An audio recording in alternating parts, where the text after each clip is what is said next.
नून league को शिकस्त नजर आई तो हंगामा खड़ा कर दिया। सैफ खोकर ने पोलिंग बूथ से बुक उठाकर हवा में उछाल दी। सैफुल मलूक खोकर चार बैलेट पेपर्स लेकर चले गए। लीगी एमपीएस पोलिंग बूथ के आगे जमा हो गए और नारेबाजी की। राना मशहूद और रुखसाना कौसर ने वोट कास्ट करते हुए वोट की तस्वीर बना ली। दोस्त मजारी को ऐवान में एंट्री भारी पड़ गई। हुकूमती अरकान की जानिब से लोटा लोटा के नारे लगाए गए।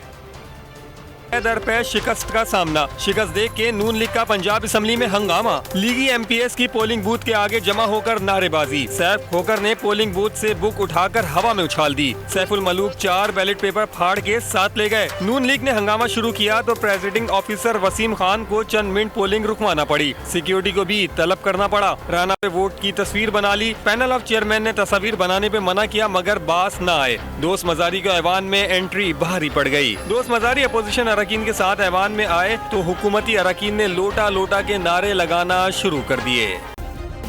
सब्सक्राइब करें और बेल दबाएं ताकि कोई खबर रह न जाए।